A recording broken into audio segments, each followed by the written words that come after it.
What's up, bros? It's me, and I just tested up the microphone. Oh my God, finally. Ridiculous. Got the microphone fixed, and everything seems to be working. Fellas, let's talk about some lying going on around here, because there are some lies, big ones, being told to us, to our faces, online, indirectly or directly. Has to do with beauty. Beauty and beauty standards. All right. So, if you can hear me, I hope you can. Let's put a 1 in the chat because, man, I have no idea if you can hear me or not. I hope so. It's the first time. Can you hear me? Do me a favor. Can you put a 1 in the chat if you can hear me? If you can't hear me, I guess we're screwed. I just have to go back to square one. So if you can't hear me, if there's no audio at all, there's no way to tell it. I have no way to tell because I did my mic check way too late. So, this is not my favorite topic. Not at all. It's not my favorite topic because I have been at the center of it all for more than 20 years as a personal trainer and a bodybuilder. So let's go over to YouTube and see if I can hear myself. How about that? In 1 second, is I got to put a link in the chat as well. Can you hear me, XL Pros? Because I don't know. I don't know if you can hear me. Can you hear me? I don't know. Because if you can, just do me a favor and hit the 1. I would appreciate that. I'm going over to YouTube so I can put the link in the chat. I'm not going to fuck around with... Yep, I know. Everybody knows these things. Let's see what we got.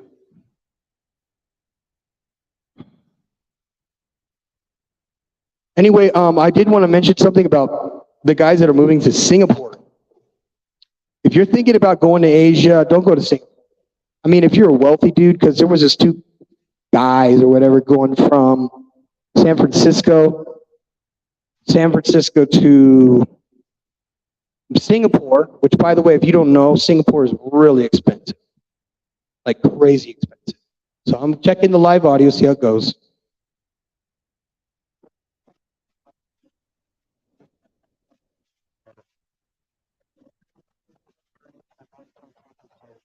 It works.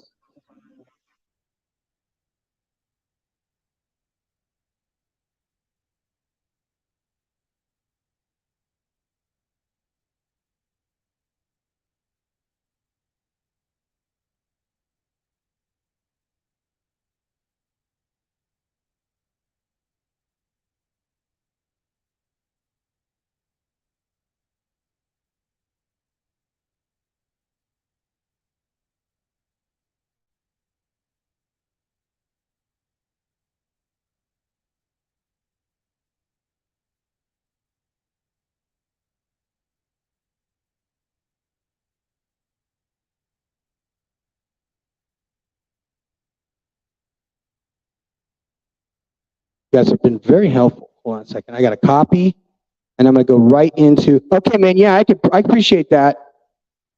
Am I froze? Yeah, I froze up because I went into YouTube. I had to post I got to post a link for the... Oh, yeah, there it is. I almost hit the end button. I almost hit the damn end button. Can you believe that? Oh my God. Are you guys thirsty tonight?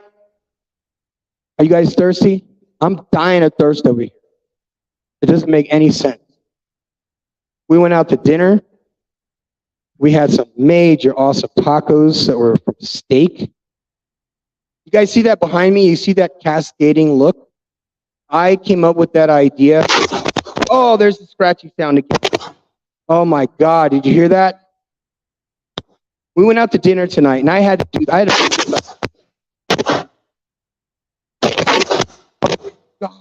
you hear that?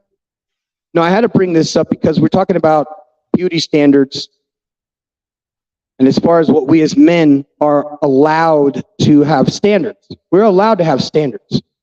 Men are allowed to have standards. You're allowed, and I'm going to tell you something, guys, if you're one of these people that just has a girlfriend and says, I'm going to go get my tits done. And I'm broke as shit, but I want you to pay for it. You got to do me a favor and tell her to go fuck off. Okay? So tell her to go piss off, go piss up a flagpole, because that's not your fucking business. Okay? Now, you guys saw the thumbnail. You know what this is all about. I don't even do I need to explain much of anything here? And I'm going to tell you why I bring this up, because I have personally been with these type of women for many, many years as a bodybuilder. So just think about that. Consider the source. Consider the guy that for the past 20-something years have been competitive bodybuilding, have been personal training, bikini model, bikini, bodybuilding, physique, both men's and women's. And for the longest time, they didn't have categories for different types of women's bodies. And if you don't have breast implants in certain categories, that's okay. But if you don't have breast implants in those others, you're not going to win, because the one who gets noticed is the one that wins. The fake lips, the eyelashes, the extensions. See, guys don't realize this. It's not just black women who wear wigs. Every single competitor on the stage, as far as the women's bikini category, all have the following. One, they have fake eyelashes. That's a given. They want to have those little baby doll eyes so that they can appear to look younger and more fertile. If you guys don't know, and you can look this up, I don't know for a fact what the date is, but I think it's like 1860 or 1880, the fake eyelashes were invented by an English prostitute and was given a patent on the fake eyelashes. They were literally, guys, tell me if you know what it is. Put a 1 in the chat if you know what the eyelash extensions were invented for. Do you know? Tell me if you guys know why those were invented. If you do. Okay. God, these things are killing me. You hear that? That's my headphones.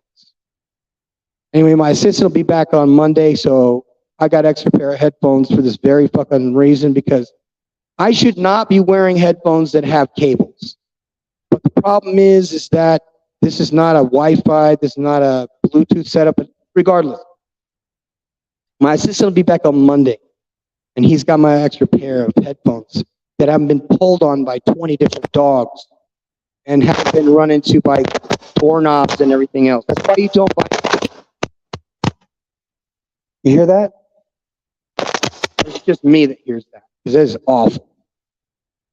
So anyway, the eyelashes.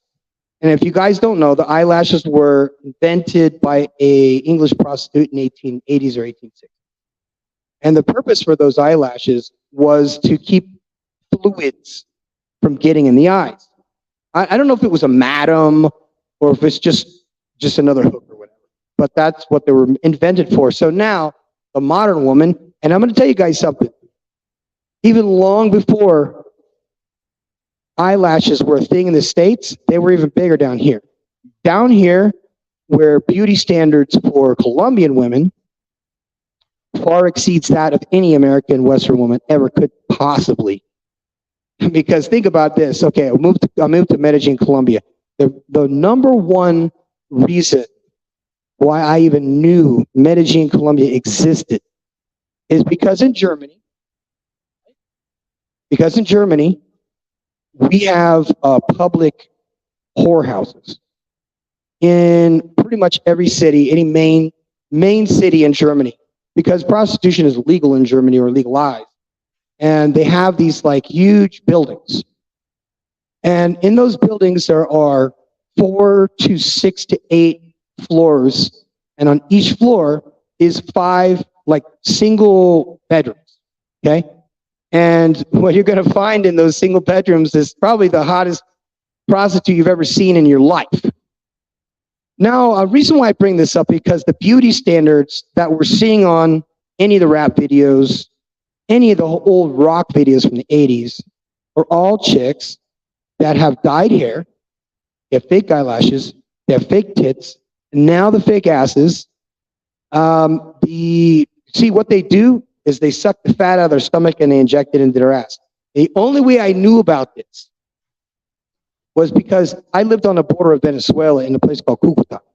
And Cucuta, before the collapse of the Venezuelan government or for the economy of Venezuela, all the prettiest girls from Venezuela, by the way, moved to Colombia or moved to Panama. And those beauty standards that they have are based on prostitutes.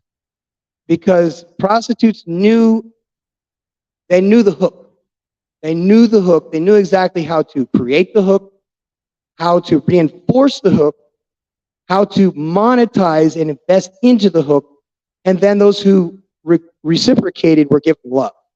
And that's why nowadays, when it's all social media, every single thing you see for people that use filters is fake. Fake. And fake is the new real.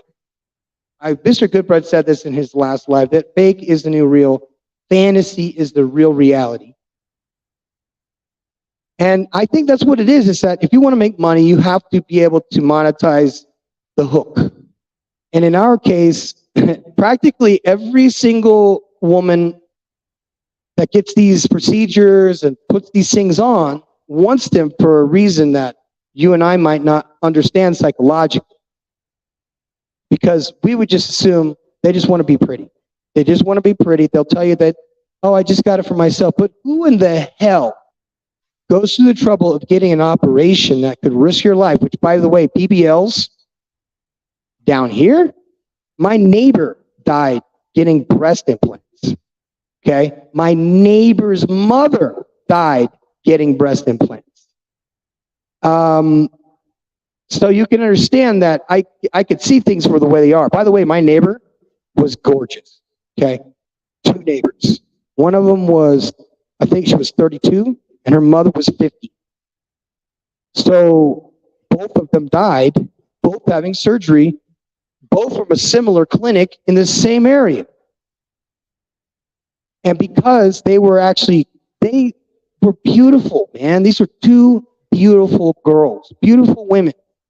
Knockouts, in my opinion. They had every single, because they had restaurants and they were laundromats and all this other stuff. So they had the hook. Believe me, they had the hook. They utilized their beauty to get the job, for example, or get the man who has the job that's willing to finance the hook. That's the trick. If you can find a market, a niche market like they did, they will have simps come out of the fucking woodwork. Did you guys know that practically, in my opinion, almost everything about a woman can be beautiful to somebody? Somebody out there, no matter how ratchety, big, small, skinny, tall, whatever, there's a man out there willing to simp for that person.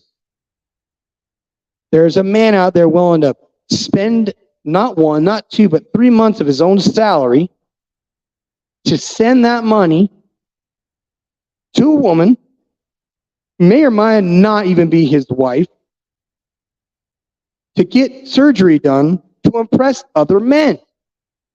Not him, not the guy paying the bill. That's a simp.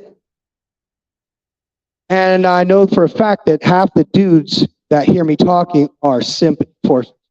Simp forces basically will defend these practices, defend this look, because that's the kind of person that they are inside. Me, on the other hand, bodybuilding is the identical thing. What's fake about bodybuilding? Well, let's break this down, shall we? I'm going to give you guys all the stupid traps and tricks that we use as bodybuilders to look as huge as possible on competition day. Okay? First, we'll start off with all the drugs. Drugs being steroids, human growth hormone, growth factor, insulin, peptides, SARMs, injectable inflammation drugs, synthol, many guys, many different types of things that even I don't know. I'm out of the loop now because I don't use any of that shit. So oh, by the way, I was never natural after 2010. Was never natural after 2010. I got out of the hospital, and I had just gone through 2 years of therapy at the VA hospital. And so I get back to, by the way, this was 2 days a week for 2 years after I returned from overseas. But I didn't return from overseas, I stayed overseas. So in Puerto Rico, if you guys didn't know this, they have a VA hospital that put in an express lane for veterans. And while I was there, I got to figure out what these beauty standards were that were invented and reinforced. And see, down here in Latin America, the women don't lie about any of that shit. They do lie about ass implants. They don't really care if you believe or not they have real titties or not. They don't care about that. They walk everywhere. Nobody drives. So basically, they do cardio every single day, going to and from work, going to and from wherever their school is. So the beauty standard is based on prostitution, basically. All the prostitutes in Latin America all had the titties. And if you went to Colombia, you know, some of the best plastic surgeons in the world now. So I'm going to tell you guys what to do. As far as guys go, if you want to front, I would say go get your teeth done. Look at my teeth. See that? They're all fucked up from getting punched. But I crashed one of my bikes about a month ago, and I had one of my teeth nearly got knocked out. And so I got to get them. I'm going to get all these redone. Those are fake. My hair has fallen out from doing tons of steroids. That's also going to be, that's going to be fake.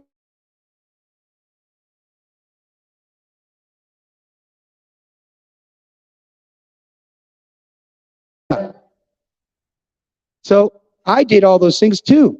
Now I'm going to give you guys the lies, the bolt on and screwed on and glued on, and you name it. If it has to be glued on, painted on, glued on or screwed on, it's a lie. Unless you're in a bodybuilding contest, unless you're in a beauty contest. And even then, would you call that cheating? I would not call it cheating unless you're competing in the fucking Olympics. So if you're competing in the Olympics and use steroids, fuck you because you're a cheater. If you're not, then it's a requirement. The same is true for women's bikini and bodybuilding. It is a requirement to have Botox. It is a requirement to have lip fillers. It's a requirement to wear long hair. It's a requirement because the number one, the person who wins first place also wins a shit ton of money. But that's not where the money's at. The money is in sponsorship. Now, if any of you guys have ever heard of what sponsorship is, these are people who pay the bills of bodybuilders or bikini models. And in the old days, they would call those sponsors. Now they call them sugar daddies. A lot of people that you may or may not know in the bodybuilding community are also G for pay. Okay? And the women in bodybuilding, almost every single one of them I know and have known and never will know has had a sugar daddy. Almost 100% across the board. Let's see, training in Colombia, Panama, Costa Rica, Nicaragua, Mexico. 98% of the athletes that I would train would suddenly be getting money from a person in order to pay for, let's say, tanning. You guys know how much it costs to do these contests? Even if the main prize is like $5,000 and you got to prepare for 4 months to win $5,000, it's really not a lot of money. Especially if you're making $5,000 a month, that's just an extra $5,000. Now, if you're in Europe and the contest, your winner is going to get $30,000. I mean, it's pretty damn good. 30,000 euros. It's somebody who has put a ton of money into the fake into the phony, into the bolted on, into the screwed on, and into the glued on. What do men do that are fake? What do men do to fake it? The men, to physically fake it, to physically fake what they would consider or deem high value. Well, probably the first thing that you would say is that, well, if they're using steroids, it's fake. No, actually, it's not. You got to have muscles already in order to get enhanced muscles. It isn't just a matter of taking a bunch of pills, taking a bunch of shots. No, it's actually it's even easier than that. You go get a blood panel, you go see a doctor, and then a doctor will tell you where you're lacking in XYZ. And 9 times out of 10, if you're a man over fucking 30 years old and you have a pulse, you have low testosterone. Most especially if you're in the United States, because they basically have been putting shit in the water, giving you food that's totally messed up, to really wreak havoc on your hormones. They say that the average man today at 27 has the same testosterone as a man 70 years old in 1950, for example. The testosterone levels of men in the U.S., especially in the U.S., is dropping like they're basically going to be neutered eventually. So bodybuilders knew that if you take injections of testosterone, you go to a doctor, he checks your blood, he gives you a shot, you come back in 14 days and get another. But during that time, you start to feel very normal, like just normal.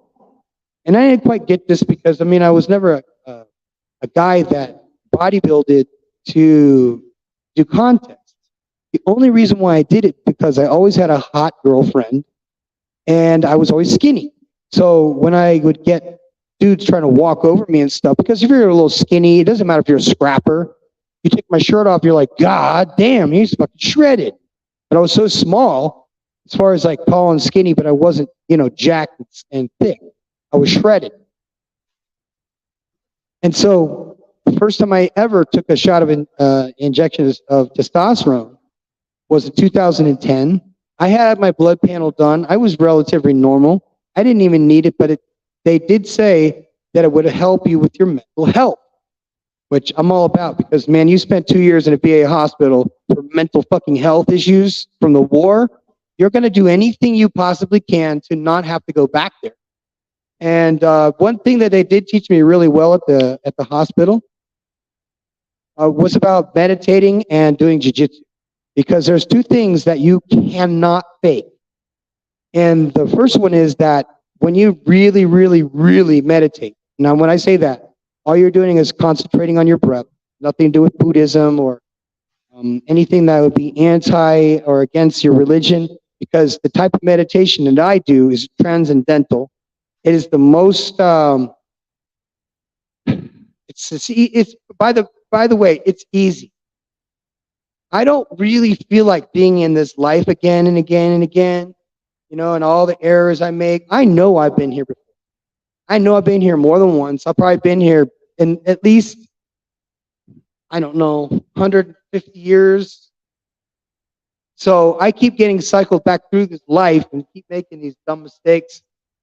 And, Buddha was searching for enlightenment so he wouldn't have to keep coming back here. So, hey, man, I used that. Yeah, man, you see what happened was I was testing the microphone and the soundboard were making all this cracking noise. And it was driving me crazy, so I was trying to figure out the problem. So I had to go off and go back on. So I'm here, and I got these big blue glasses on. These are big old blue glasses that were part of a costume that I was in Mexico City. I was in they call it novellas, which is like a soap opera. I've been in many, many, many soap operas, guys. Not just the ones on TV, but in real life soap operas. Now, my journey goes way back in bodybuilding. The first time I ever saw a smoking hot black girl on stage. Her name was Joy Crawford. She was Miss Fitness 1999. She's from Atlanta, Georgia, and she was stationed at Ramstein Air Base. So I was her client, so to speak, because I kept seeing her in the gym. Her husband was this gigantic dude, white guy, long hair. He looked like a Chippendale. And I'm just like, God damn, he is like not huge, like a big 90s bodybuilder would be, but he was like shredded, just completely head to toe shredded. He was tanned all the time, and I was like, how do these people get tans like that? We're in Germany, there's no sunlight. So the first lie I learned in bodybuilding was tanning, to give the illusion of you could see more cuts when you're tanner. Black men have it better because the contrast is so great in their muscles when they are shredded. They don't need to go to tanning beds, obviously, but they will get painted before a bodybuilding show. There's no question about it because it's a requirement. That's lie number one: tanning. Tanning in some countries is impossible. It's very bad for your skin. So most of the bikini girls are not going to go to tanning beds anymore. They'll just get sprayed. They'll have fake tan, which is also a lie. I mean, that's not as big a lie as getting an ass implant, saying, oh, I'm naturally like this. The minute you run that woman through a shower and you look down and it looks like chocolate, that's a fake tan. Now, in the old days, these women used to get this stuff that was called canathexolithin, which is like a extract of carrots, tanning pills. And there was a movie that was called Soul Man. And this was about a guy who took tanning pills, and then he went to Harvard and applied for Harvard when he knew that he could use, what was that thing called? Affirmative action to get into Harvard, an Ivy League school, as a black guy. And it's the storyline alone, because no one believed that he wasn't black. He was clearly a white guy, and he was just taking tanning pills. That's exactly what we look like on the day of a contest. We don't do the tanning until the day of the show. I used to do it like 3 days prior because I thought it was saving money. But again, it's paint. It's literal stain that is made for your skin so you look bronze under the lights. And Protan is the name of the product that is required. It's, by the way, obligated. Protan is a certain color that shows up really amazing and makes you basically look like a statue, a bronze statue. And I look pretty damn good when I got that bronze color. No question about that. But again, this is like I said, the lies that we, to make us look good. You don't realize this, at the day of the show, we're as weak as we have ever been. We're so weak. We've been depleted of carbohydrates for a whole fucking week, a week and a half. We're dehydrated to the point of death, and we took diuretics in the middle of the night in order to pee all our water weight out so we'll look shredded the following day. Now, how do we get this way? Let's talk about the fake tan. And like I said, if you're not competing in the Olympics and shooting steroids is not going to give you an advantage as far as like physically, because all you're doing, only thing a bodybuilding show is a extremely unhealthy beauty contest between ugly dudes. That's what we are. Just a bunch of ugly big dudes that are all veined up, all tanned up. Now, if you guys have ever seen the guys in Brazil that inject themselves with mineral oil in buckets and their arms look ridiculously fat, like, and they don't have any forearms. Okay, that's called synthol. Oh no, I got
Hey guys, what's up?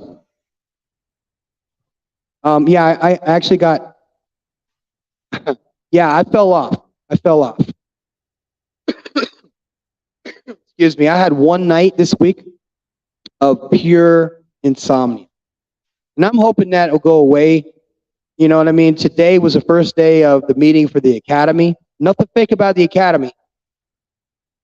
There's nothing fake about the academy. You have to be able to do 30 push-ups, 30 sit-ups, and run in a circle 50 times. 50 times in a round, and it's like the equivalent of a mile and a half. So that's the first part. Then there's the heights test. Then there's a confined spaces test. Then there's a Mayday. Then there's a number of other tests that you got to take, and they're always fun.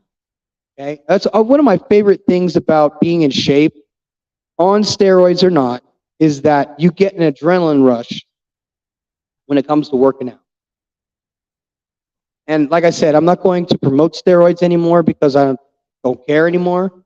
Besides that, I don't think that it's good for young guys to be on the wrong stuff. And a lot of young guys are abusing gear because some asshole on the internet said, you got to take this much shit. And then you've got drug dealers in the gym. And the drug dealers in the gym want to maximize profit. So they're going to get you to take anything and everything that they're selling. So you could probably spend $400 or $500 a month on stuff that you don't even need for a guy who's not even qualified to be. See, this thing is that people don't realize is that steroids are not what make bodybuilders. Bodybuilders basically are in shape already, and steroids enhance everything about you, your personality. Like if you're a depressed dude, you will not be depressed for long. That's for fucking sure. Because you'll be so confident. And that confidence also is fake. Well, maybe not. Maybe that confidence is from within, but in reality, it's not what you were before. I can't say I recommend it, and I can't say I don't. I will say for older guys, they should go to the doctor, get a blood test, and then let the fakeness fucking fall off and let you be normal again. Because being a guy with low testosterone is as bad as being a neutered old man. And if you have a neutered old man attitude and you allow women to walk all over you, and testosterone is something your doctor should be recommending. I'm going to put these glasses back on. I don't know if you guys know this, man, but my eyes are fucked. Do not let your eyes go to hell. Okay, so let's go back to the fake shit as far as hair. I am going to Guatemala, which is about, I guess it's about an hour flight from here. Guatemala, going to Antigua. Antigua is a very little town, but it has the largest number of artifacts and old structures and megalithic structures from the Mayan Empire.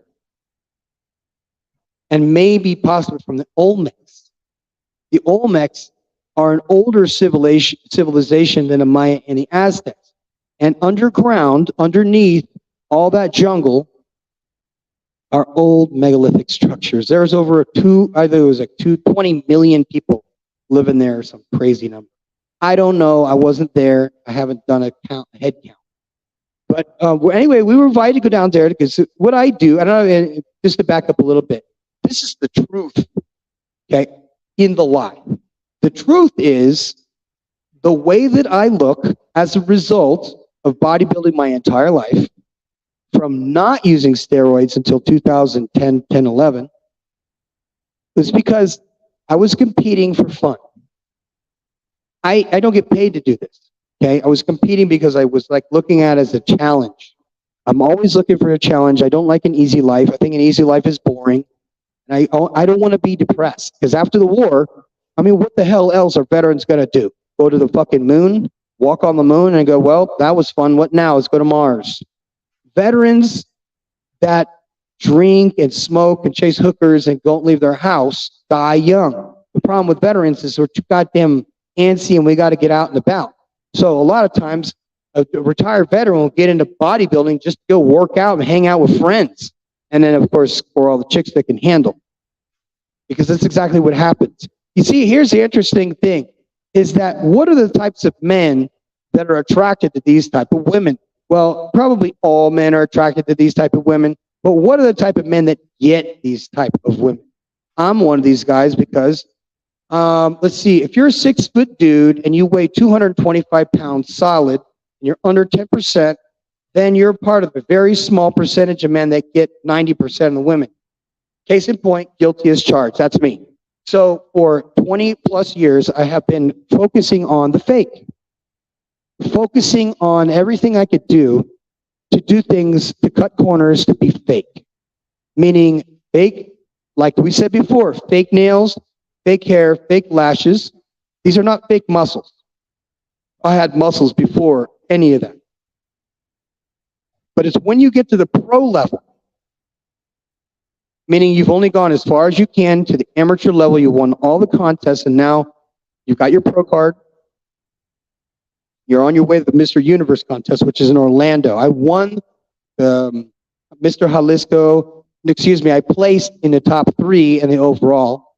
So that gave me the ticket to go to the Mr. Universe competition. It was in Orlando. Problem was that my wife didn't have a visa to go to the States, and I was able to, obviously. So I said, no, I'm not going there for a plastic trophy. It's the pros, and I wasn't ready. For the pros, you have to do all the things that I'm about to tell you. For a pro-level bodybuilder,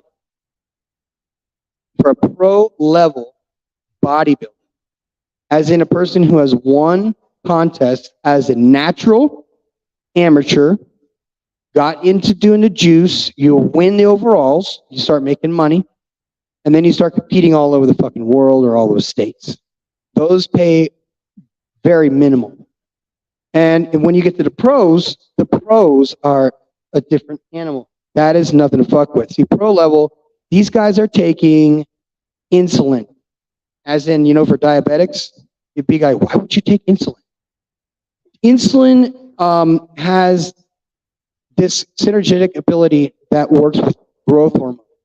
Now, all of these are hormones that exist in your body already. Growth hormone is sort of a misnomer. You would assume because growth hormone was made for dwarfism for children. But only a bodybuilder would take goddamn growth hormone, inject it, and then inject insulin on top of that, and then steroids on top of that, and then peptides on top of that, and then insulin growth factor 1 on top of that. And what happens, see, you could get huge on your own just naturally. It'll take forever. Like for me, I bodybuilded naturally until 2010, 2011, and never competed with steroids, not once prior to that. But I never won anything prior to that. Meaning first place in an amateur show against guys my own age that were like 50, sorry, no, that's a lie. We're all in the same weight category. So at the time, I was probably, let's say, I can calculate, let's say I'm 185 pounds, shredded. I'm competing against other guys that are 185 pounds that would naturally be 155 pounds, shredded. So you can see, you take a 155-pound guy that's natural and totally shredded, you put him on gear, and then he puts on 30 pounds of muscle in a year or two, and then he leans out and he gets so shredded and he gets on stage and it looks like he weighs 250 pounds. And they're at their weakest ever. Come on. When you're on the stage, you haven't eaten, you have no carbs in you, you're sort of feeling sick and just nasty. So the natural athlete competing at 155 pounds against other natural athletes, and I'm talking about bodybuilding, it's like a beauty contest. It's not the Olympic Games. I did that until 2010, and I did not win a single show. It wasn't until I got a coach, and the coach is like, do you want to start competing on the pro level and start making those big bangs? It's like, yeah. He goes, well, in order to do that, you have to take steroids. And I'm like, yeah, but I'm going to be all natural. And he goes, well, you're not going to win. And I'm like, what? You mean you can't win a bodybuilding show if you're not on steroids? Yes. You can win a bodybuilding if you're not on steroids, if it's a natural show. Problem with natural shows is nobody wants to see natural shows because everybody's skinny. No one has enormous, monster muscles like we did. In the 90s, for example, created a thing called the mass monster.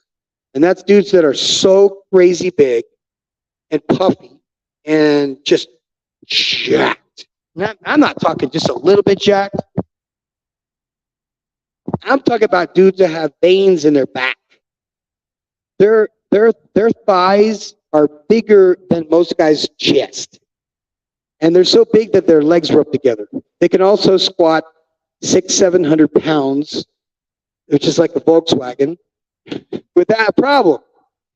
And they grow and they grow and they grow. The problem with that is that they have to eat and eat and eat and eat. And how of you guys have ever had to eat a lot when you're not hungry and it makes you feel crappy? It's like, oh, I need to eat again. Well, that's what it is. What in the hell? Sorry about that. So you have to eat. Let's just say Jay Cutler, for example, has to get up in the morning and eat 40 hard-boiled eggs. 40. 40 hard-boiled eggs. I thought that was insane. I said, why would you eat? That seems like a waste of eggs. Well, not according to Jay Cutler. Because Jay Cutler, I don't know how many times he won the Mr. Olympia, and I don't care because I don't like Jay Cutler too much. His personality sucks. But I loved Jay Cutler when he was young. He was 19 years old, and he was bigger than most people are. He was a football player and all this stuff, and he didn't do steroids until he was 19. And when he did, he blew up, and he just looked amazing. I was like, wow, that dude's 19? He's like 3 times my size. Well, military guys are not allowed to do steroids. So I did not do steroids in the military. Not at all. In fact, I stopped drinking in 2002, right? I stopped drinking alcohol, period. I never did drugs, so that's not a thing. And I was very against steroids for a long time. But like I said, if you're just doing bodybuilding for fun and you just want to have a goal and you want to compete in an amateur show, yeah, you could do that. Go to a natural show and compete against natural guys. Like I said, here it is, 2023. I competed for 20 years, and 10 of those years were completely on steroids, and 10 of those were not on steroids, completely natural. While it was natural, I didn't win a fucking thing, not a single dollar. But the minute that I went on steroids, a year afterwards, I won my first show. First fucking place. And I went into several categories and won those too. So you can see there's a huge advantage, but the disadvantage is the fake. And the disadvantage of the fake, see, here's the thing. It turns you into what you are already. Like if you're already an asshole, it'll amplify your assholery. And if you're on certain kinds of stuff like animal steroids, they could literally turn you into an animal. As in like a small toro or a fucking bull. Personality wise. If you're a jealous guy, it'll turn you into the worst jealous guy ever. Some guys get paranoid and anxiety from doing steroids. So like I said, the fake for the men isn't the steroids. It's the personality that comes behind it. You see, just because you work out does not mean you can fight. And if you think you can fight and you're bigger than me, and you think just because you're bigger than me, you're going to beat me up, they don't understand what jiu-jitsu is. Jiu-jitsu is made for you littler guys to defend against bigger guys. So there's that. They could be strong as shit. But if they don't have technique, then it's all fake, because you can't fake jiu-jitsu. Okay, you can fake bodybuilding. You can fake muscles. You can do like those Brazilians do. You know what I mean? Inject themselves with like goopy oil crap that looks terrible, where they got these big old fucking balloon arms, but they got these little scrawny forearms and shit.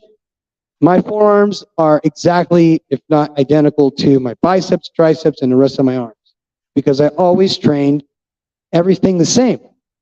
Over the years, I just trained the same, and I made myself successful as a result. And then you add steroids to that, and you look even better.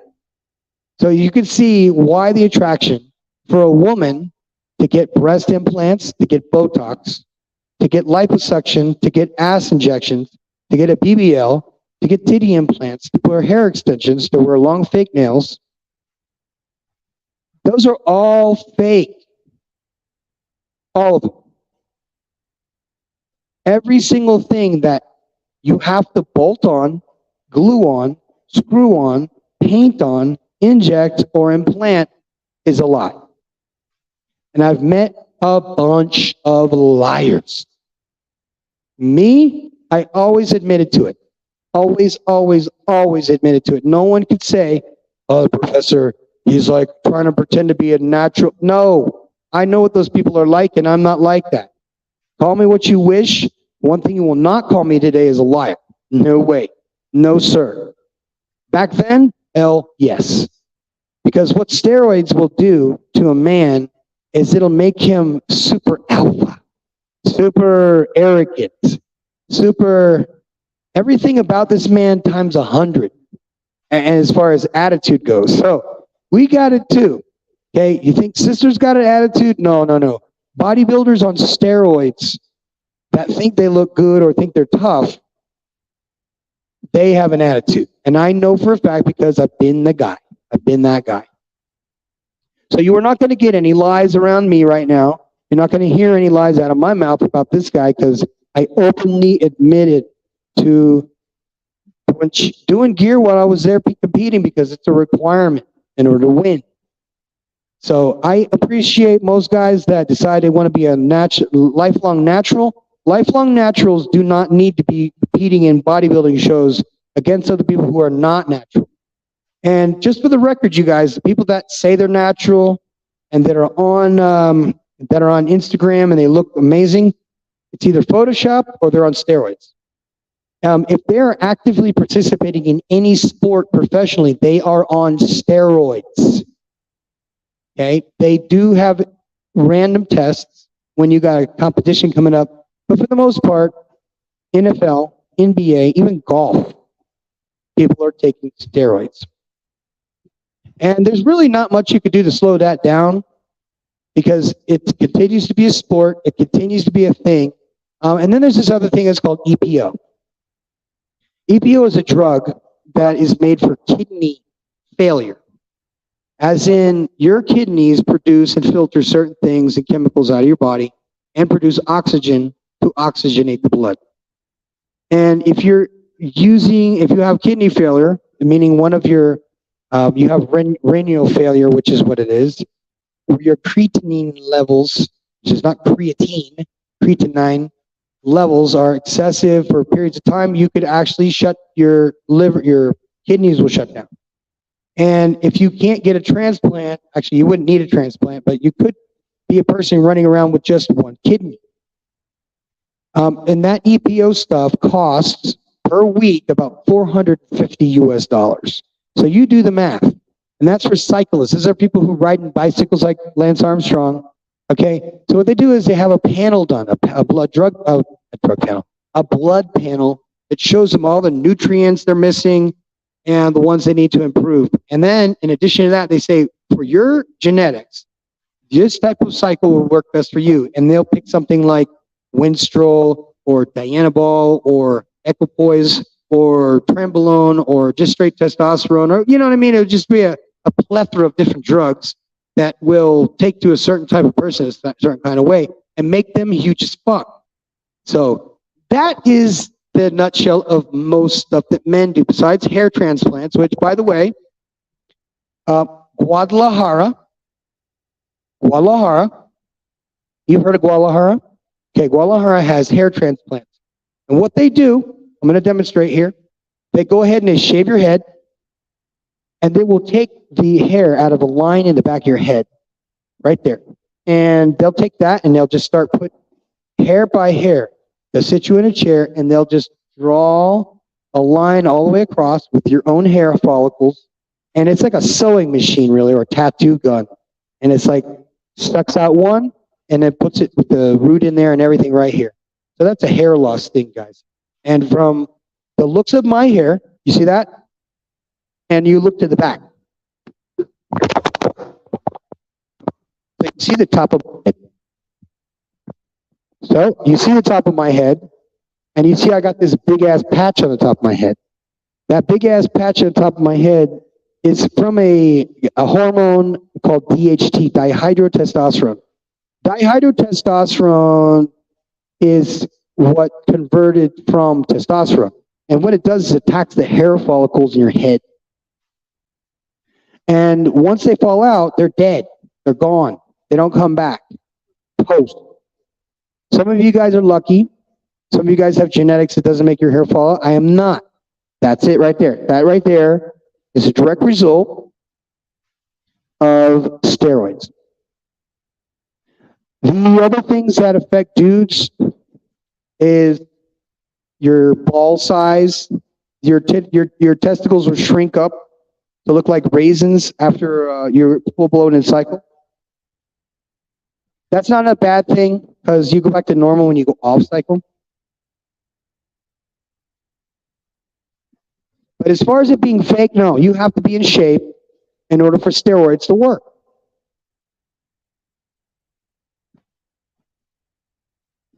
You cannot have a shitty diet. You cannot outwork a bad diet. So what I'm proposing to you guys is just to be careful about what you think is real and what's fake. Because like I said, if you decide to go to the gym, go fucking to the gym. You have a goal, take pictures, but do it for the health benefits. Don't do it to compete. There's nothing healthy about competitive bodybuilding at all. So like I said, bikini models, believe it or not, are all on steroids too. Yeah, they're also on clenbuterol, which is like an asthma medication that burns fat. They're also taking dinitro, whatever the fuck it's called, which is DMP, the most dangerous fat burner in the world. They're taking things like Helios, which is a combination of Yohimbe injectable with clenbuterol injectable, and injecting yourself with the shit. And in the fat area, that's where it eliminates, supposedly. I don't believe that. But that's what these dudes are taking. And now the women are just as guilty. Their trainers are putting them on stuff that makes their fucking voice. You guys should hear some of the girls. I mean, they're hot on the outside. The minute you walk up to them, you're like, wait a minute, is this a trans gentleman? Because their voices are so deep. What happens when you take men's male hormones as a woman, as it thickens your vocal cords. And if you guys have ever seen the trans gentlemen that go from being a woman to being a man, and they put these women on steroids, they put them on testosterone, it deepens their voice by thickening their vocal cords like a man. And if they go off of the hormones, that doesn't reverse itself. They have the most beautiful singing voice before, and then they sound like Ernest Borgnine after. You sound like the Borg after. Like, hey guys, how are you? And I'm like, oh boy, is that a woman or a man? They're like, oh, don't be offensive. Of course it's a woman. Of course it's a woman. Now I have met Cuban trans athletes competing against other women, and you would never know. If you look, you'd be like, I mean, six-pack, jacked ass arms, long hair extensions, fake eyelashes, fake nails, lip injections, Botox, liposuction, and all the plethora of drugs that I mentioned before. So you guys think getting a BBL for some fat, overweight ratchet in Atlanta, Georgia, that wants a BBL, do you think that's a big deal compared to what I just described to you guys? You guys realize there's only a couple of drugs that you can die from in bodybuilding. The first drug is obviously insulin, because if you take insulin and you don't know what you're doing and you don't know how many carbs to take in, it could put you in a coma and you could probably wake up paralyzed from the neck down. There's that and just dying. The other risk is diuretics are more dangerous than any other bodybuilding drug because you can actually get a heart attack from combining diuretics and potassium. So those two things right there are enough to probably deter you from going into professional bodybuilding because it's a requirement, like I said. The fake is the new real. Unlike Arnold Schwarzenegger's day, where they worked out at the gym like 6 to 8 hours a day, you don't even need to do that nowadays. Besides, men don't have as high levels of testosterone. This is why I say, if you're a natural athlete, go to the doctor and have a blood panel done. What they'll do is they'll tell you that you're lacking in these nutrients. It could be B12 for God's sake. And if you get the blood panel done, it could tell you how you could change your diet in order to get the same results as a boy or a 19-year-old dude at age 30. And the gym and have results. Creatine is one way. Whey protein. I don't see any other supplements necessary, honest to God. No other supplements are needed if you can just focus on training and diet. Those two things, rest, training, and diet. Now, you could go and you could take 10 grams of creatine a day, and in about 10 weeks, you're going to be about 10 pounds heavier by default. But you got to be consistently taking that. And then you drink a protein shake immediately after your workout, which, by the way, doesn't need to be 4 to 6 or 8 hours. You're not on the Biggest Loser. You have no requirement for doing an hour of cardio every 3 hours and eating whatever it is they're feeding those people that are 450 pounds, 500 pounds, 600 pounds, or whatever. The benefit of bodybuilding is that you will live longer than your counterpart who does not work out.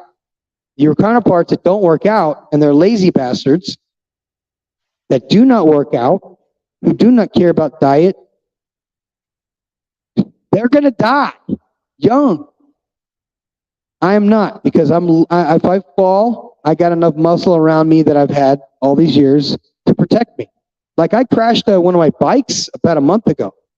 And I'm going to tell you something, if I hadn't been even slightest bit jacked, I probably would have broke my neck, broke my arms.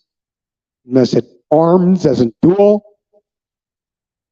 And what happened is I was ready to go because stem cells, all these things are in your muscles. That's where they're stored. So we're going to go back to the original opening statement was about how women lie about their appearance. And it comes from beauty standards that were instituted by prostitutes. You might be surprised to hear that, but yes, prostitutes, they are basically they're the amplification of the beauty standard as men on steroids. So you see the connection I made here?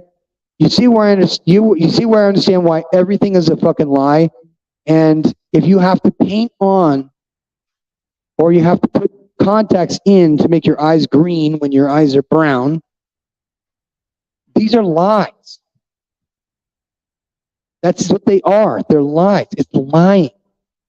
If you say that the hair on your head is real because you paid for it, that is a lie. Why? Because you just lied. And no one likes a liar. I know. No one likes a liar because I used to be a fucking lying sack of shit. A lot of guys who are on steroids amplify their life experience quite a bit.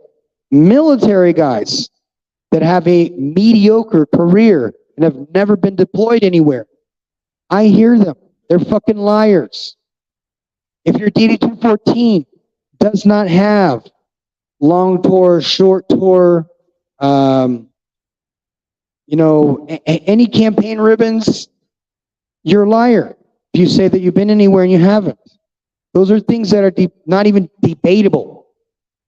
If you have never been on top of the pyramids, especially ones that we blew up during the war, in Ali al-Salim, and if you don't know where Camp Doha is, and I'm not talking about Doha, fucking Qatar, I'm talking about Doha, motherfucking Saudi Arabia.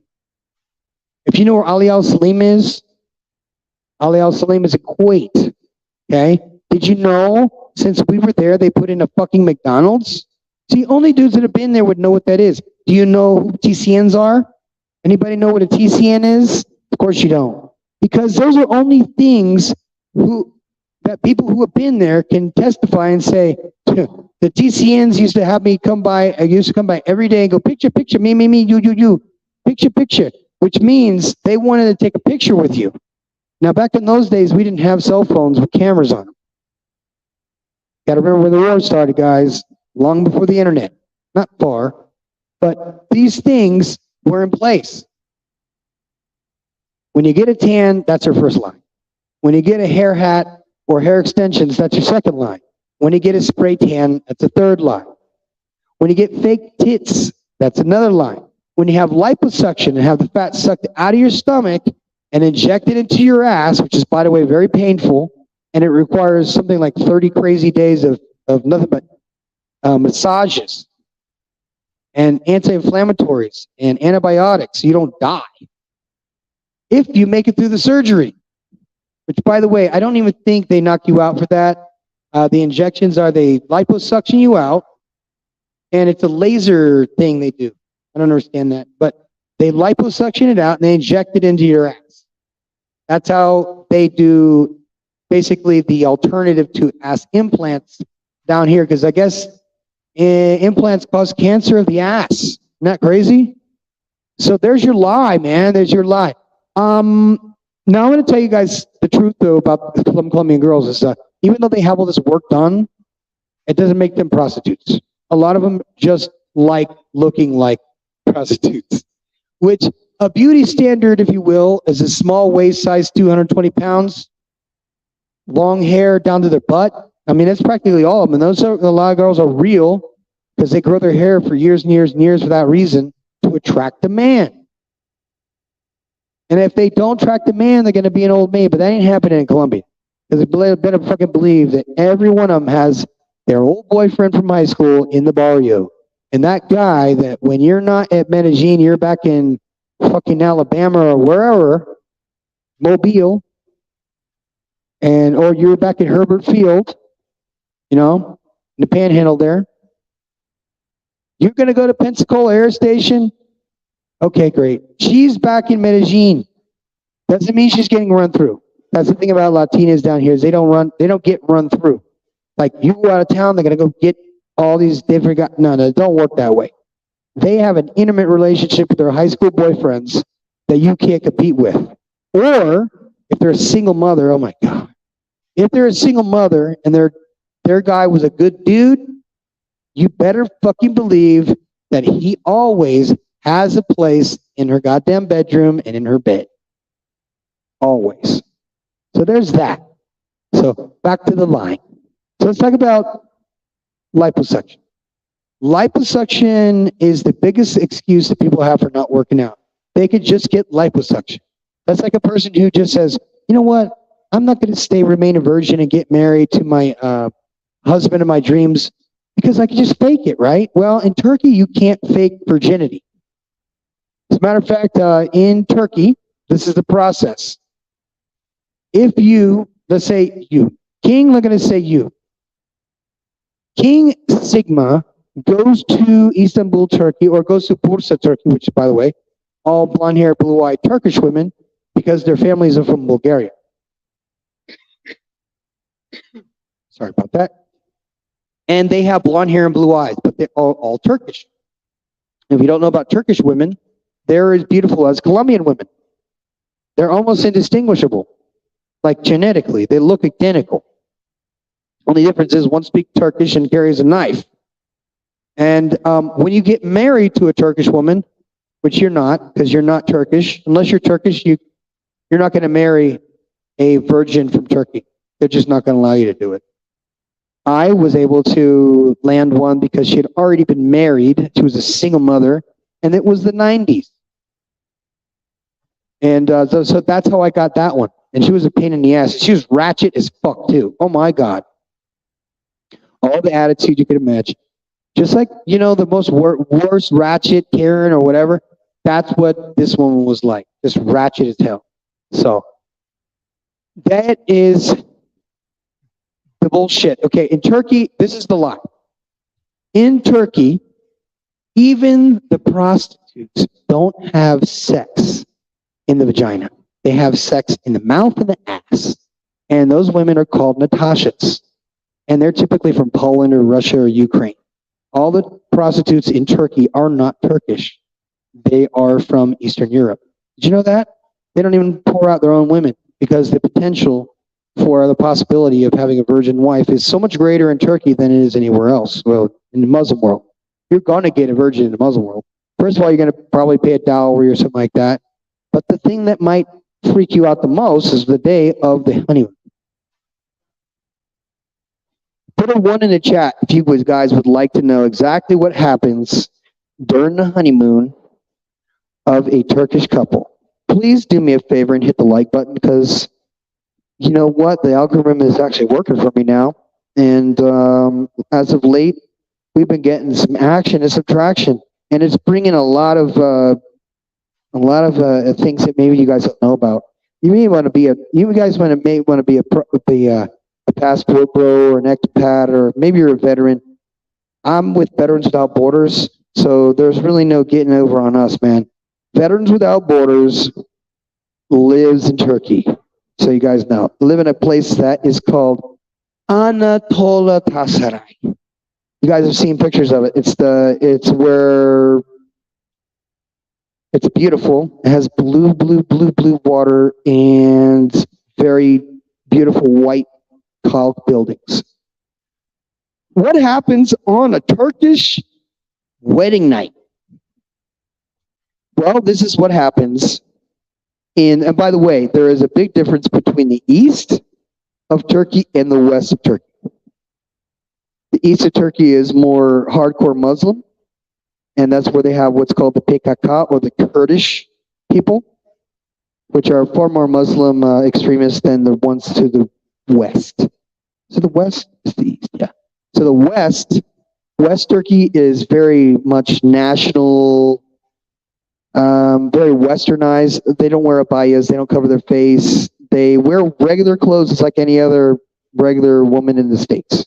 No, you're not going to have a bunch of titties and asses popping out, although there is some of that, but those women look down upon, and they're considered Natashas. So guys, remember that they're Natasha means.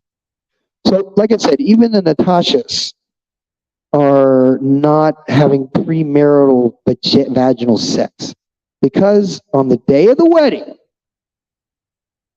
on the night of that holy communion between you and your new bride, the requirement by the law, the Syrian law, I think it is it Syrian law in Turkey? I don't know. I don't remember, and I'm not going to pretend like I know.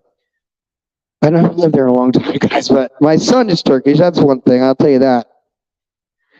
Well, on the night of the wedding, the couple will take the sheet from the bed, and the man will wrap his pee-pee around it, the sheet around his pee-pee, and then insert that into his wife's hoo-ha. And there will be, obviously, breaking of the hymen, and then there'll be blood. And they take that sheet, you guys ready for this? They take the sheet and they hang it out the window. They'll hang that shit over the balcony for everybody to see that your wife was a virgin when you married. You guys want to know what happens if she's not? You got to remember something. Mom and dad are waiting out the door. Like they're not going to a resort. They're not going on a honeymoon. When they get married, they're going to their parents' house. I don't know about you guys, but I would feel pretty self-conscious about that. There's a woman that you've met and you've been engaged to for who the hell knows how long. And then it's time for you to sign your life away. So you'll be married to that man. In spite of how he might be, you're going to do it because you've been a good girl. That is, unless you're a prostitute and you're a Natasha and you have sex in the ass and the mouth, except for in the pussy, so you can be married as a virgin. You see the lie, guys? See the lie? Even in the most, not extreme, even in the most conservative of Muslim countries, the lie exists because they're pimping that shit out. That's really wild to me. I mean, think about it. If your girl's asshole is so big, you can fist her in the fucking, you know what I mean? Up to the elbow without any grease, but the vagina is going to be on display on the night of the wedding. That's okay with me. I'm all right with that. I don't have a problem with what people do that as far as their belief system. And if that's what makes them a stable country, a stable society that is pro-family, I'm all about it. Okay, I am not about this whole prostitution shit. I'm not about this fake shit. I'm not about that because I know what the end result is. You get guys like me, degenerate lunatics that are on steroids that gravitate towards women with ass implants, titty implants, hair hats, Botox, lip injections, fake nails, fake eyelashes invented by prostitutes back in 1890. Did you guys look that up, by the way? Did you look that up? I wasn't sure if the patent that girl made on the fake eyelashes in 1860 or was it 1880? Because I was told two things. First, I was told that the woman that invented it was a prostitute from Paris. I don't know. Somebody said she was from Paris. Then I heard that she was the inventor of the fake eyelashes in 1880, 90 or whatever was from England. So that should be pretty easy to figure out. I mean, I don't know if anyone's looked it up, but fake eyelashes were made by a prostitute so they could keep from getting the liquids in their eyes or their workers' eyes. Because apparently that's a problem. Wasn't a problem tonight now, was it, baby girl? No, of course not. And it never is. Because she doesn't wear fake shit. She doesn't have to wear fake shit. And it's the same thing as me. You know what I mean? I had no requirements prior to this. And it wasn't until you get your head out of your ass and you pop out of the matrix and you realize none of that shit's important. These things are not that attractive. I mean, I don't know if you guys, let's say, for example, that it's a model. It's a requirement to have fake eyelashes. But they don't have to be these goddamn 8mm motherfuckers that make you look like a clown or a trans gentleman. So on the night of the wedding, Turkish people put the sheet between them, hang the bloody sheet out the window, and for the whole town to see that she was a virgin upon getting married, which you and I have established that could be bullshit. It's bullshit because she's been getting run through in her ass, in her mouth all these fucking years. And then when your dumbass decides to marry her, pay her fucking father for used goods. I don't know how relevant that is. I don't even know how true that is. I'm making shit up. I don't know if it's true or not. But I will tell you that the ritual is definitely true. And the wedding night, here's the best part, or the worst part, however you want to look at it. If the woman on the wedding night has no blood, and it's been determined that she is not a virgin, the husband or the father has the right, this is in East Turkey, by the way, to delete his or her daughter. That husband has a right to delete his wife. Now we're talking old school Syrian, Kurdish level conservative Turks, Muslims. That is not Saudis. Saudis are the hardcore. That's not Bahrainis, which you guys know. Bahrainis are not fucking serious Muslims at all. These are not people from Malaysia or Singapore. You know what I mean? These are not people from West Africa. No. You know what? I just saw that. You guys see the presidents of Africa? All the different countries of Africa pushing back against the United States. The United States coming through. It's like, you need to be, according to human rights, because they're going to start violating people for human rights violations just for not allowing trans gentlemen to openly do stuff in their societies.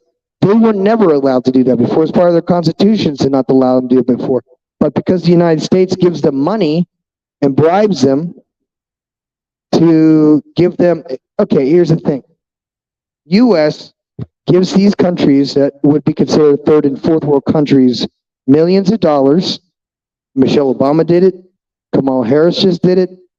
And they will come and they will offer shit tons of aid. And yeah, they could use it, but these African countries are turning away. They're like, look, Take your fucking money away. We don't care. You're not going to try and change our Constitution. Every single one of those unions, the African nations that are unified like that, and these are not all Muslim nations. These are the Christian nations, the Catholics. These are Muslims, obviously. But they have a standard. And that their standard of beauty is not our standard of beauty whatsoever. You and I would, our standard of beauty would be 120 pounds, size 2, 2/3 of our height, definitely less than 2/3 of our weight. But proportionality, you know what I mean? You don't want a woman that's taller than you, that weighs more than you. You want one that's 120 pounds, size 2 dress. You know? That's what we want. We want something that's going to be flexible, easy to carry. You know what I mean? It's not going to have a hard time walking up and down hills when you go visiting to wherever.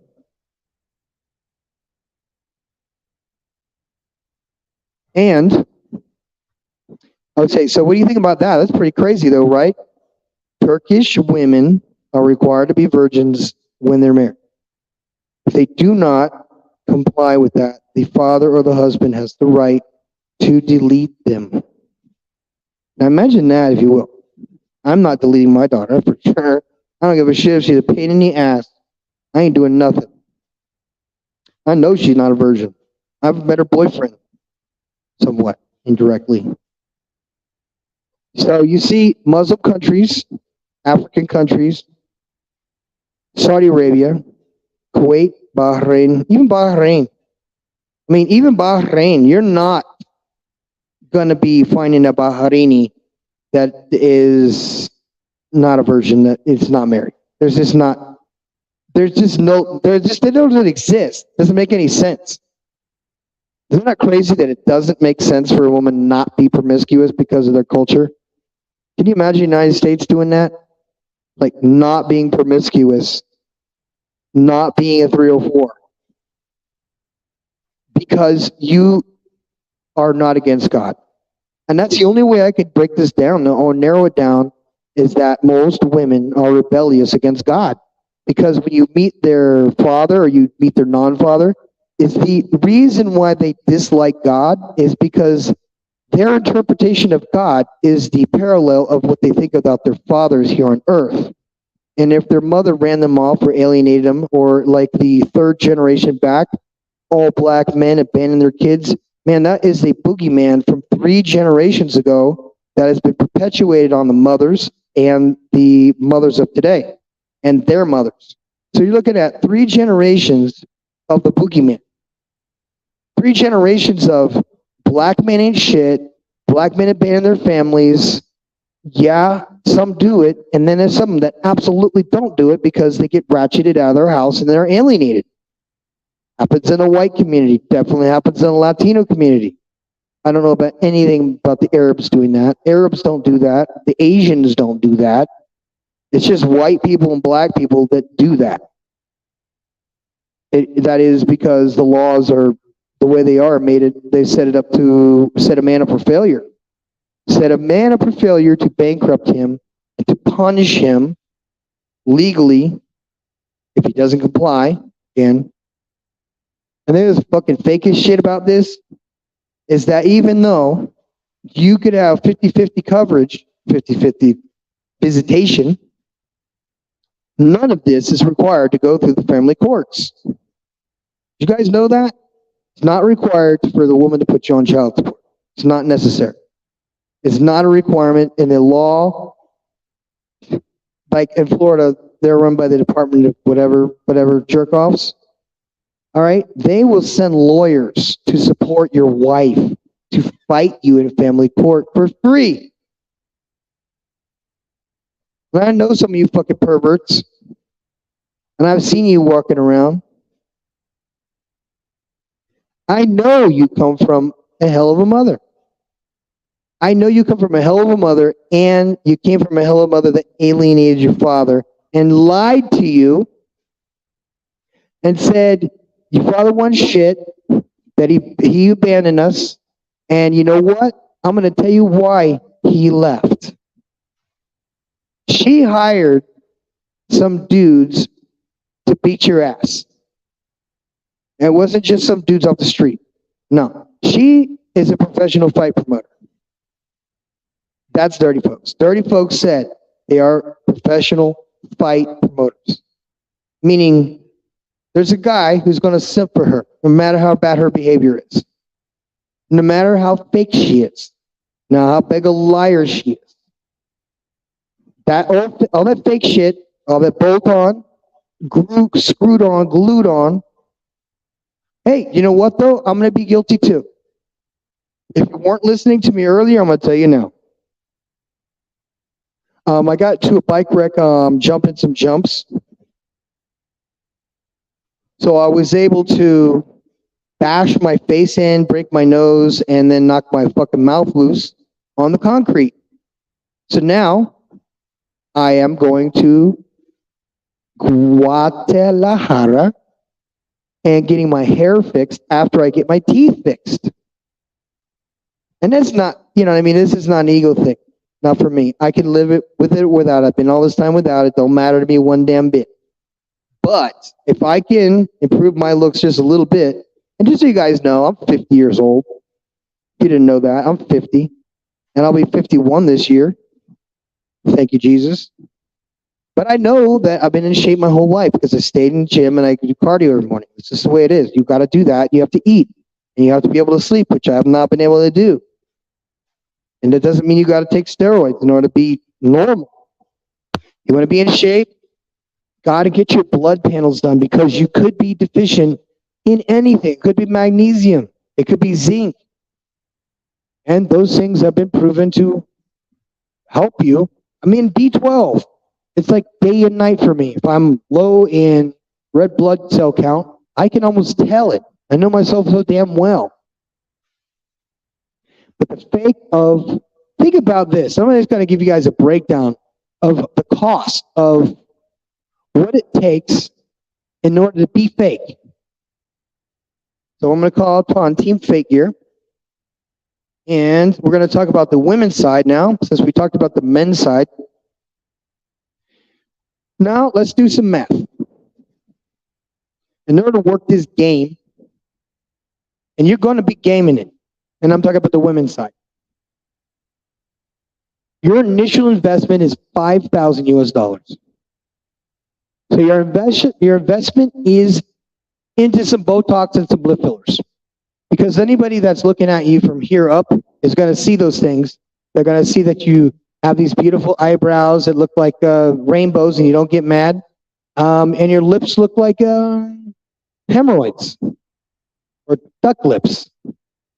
Guys, remember that shit from 2005, the duck lips pose? When people started taking selfies, they were doing the duck lips. Remember that shit? The duck lips? All fake. Filters change the game. Now they have filters that fix your face. Like if you may be a mediocre, you know, what they do is it measures, you guys know, plastic surgeons in Colombia have figured this out mathematically, that the distance between this part of your nose and your lips is proportional. If a person is proportional, this is where beauty standards come in. That this measurement here, on the eyes, below the eyes, below the lips, that is the measurement which plastic surgeons work backwards from. So if your nose and your lips are too far apart, they'll find a way to shorten it. Then if you need to get your eyes fixed, they'll fix that. There's actually pretty good colors nowadays. In the old days, if you got contacts, it just looked, yeah, terrible. You look like a fucking lizard. Now they've toned down the colors so much that it's almost undetectable. So it's like putting some tint in your eyes. Kind of like me right now with my glasses on. Tinted my eyes. So you see the fake, the fuckery. Now, how do you work the system like this? Well, if you got $5,000 you've had your face invested into, they immediately go on to YouTube and create some sort of bullshit drama to get attention, post that onto their social media, then has their followers have them repost, retweet, whatever, their face. So they get fans. Now, what you guys don't know is a lot of people who have these blue checks have a fuck ton of fake followers. And they would invest money into fake followers in order to turn $5,000 into $5 million in views. See, internet famous nowadays means getting paid. And if you get your face fixed and you fix your teeth, you're a high status dude down here in Mexico or in Colombia or wherever. You're a high status dude. You just went to the upper class. Not that you skip. You might have been poor before, making $12,000 a year. Just skip the line, and you move up to the wealthy section because we make. I think it's 20 times how much money they make here. 20 times. Base pay a day is $5, $3 normally. So $3 to $5 per day. That's your payments. That's what you get to live off of. So these motherfuckers are not out running buying steroids. They're not out there buying lip implants, breast implants, long ass raptor fingernails. No. They're not spending that shit on that. They are spending money on their narconovia if they got money. But if they don't have money, how can you get work done? If I didn't have money, how could I get my teeth fixed after I just had my face knocked out? How could I go and get my hair fixed? They're not going to give it to me for free. And I'm sure shit not going to fly back to Turkey and get it done, even though maybe $1,500 cheaper. I ain't flying back to Turkey for that. Fuck that shit. I'll go right down the street here, 3.5 hours. Go to Guadalajara. By the way, Guadalajara has some of the prettiest girls in the country. So if you guys didn't know that, make notes. Guadalajara. Look it up. You'll figure it out. What else have we got on the list here, guys? Liposuction, we covered that. Botox, we covered that. Hyaluronic acid, we didn't cover, and we didn't cover collagen. Collagen is a big one, guys. If you go and buy a natural brush, like block of wood that has like natural fibers in it, and your girlfriend has cellulite, big old marks, big old holes in her ass, looks like cottage cheese, this is how you actually get rid of it. What that is a lack of collagen. It's usually from a bad diet, not exercising, and being a lazy shit, or just sitting in a chair all day. That does it too. What they do is they take the wooden brush that's a natural fibers in it. It's got a little bit rough, but it's okay. It'll fucking exfoliate you. And from your calves all the way up to your ass, the lower back. If you brush upwardly, they're going to get collagen into those areas. All the nutrients are going to go to those areas which are basically just burned out like craters from the fucking moon. So you're going to brush up for at least 30 seconds and then immediately get into the shower. See, I'm letting all the tricks out, you guys. I don't care. Why should I be faithful to the tricks of bodybuilding when the bodybuilding has done nothing for me except maybe give me some plastic trophies that are worth $5? And meanwhile, I'm dumping $5,000 into drugs in order for me to get the pro level so that I can work the game to get a sponsor, to pay my fucking bills, to pay my nails, to get my hair done and all that shit. That's what they have to go through. But the good thing is they do cardio every day. So, but us guys, no, we're not off the hook. We have to do cardio in the morning every day. We have to do weight training in the afternoon. We have to do intermittent fasting. And then after we do the gym, we have to do 15 minutes of cardio. If you live in Medellin, you're walking on a hill, you live in a poblado, you're getting all the cardio you need in, bro. You don't need more than that. Believe me. Like working on, not just walking on a set of stairs that goes vertical. It's the way it is, man. It's a fucking bitch. Traffic? Nah. Fuck that. Walking. So, You got to do 15 minutes or 20 minutes of cardio after you do weight training. And this is, by the way, pre-contest. If you are just an average dude and you just want to get in shape, you fasted cardio for 40 minutes every morning on a 15% incline. I've mentioned this before. I'll mention it again. That's the way you get shredded. You can get big as you want. You get as puffy as you want.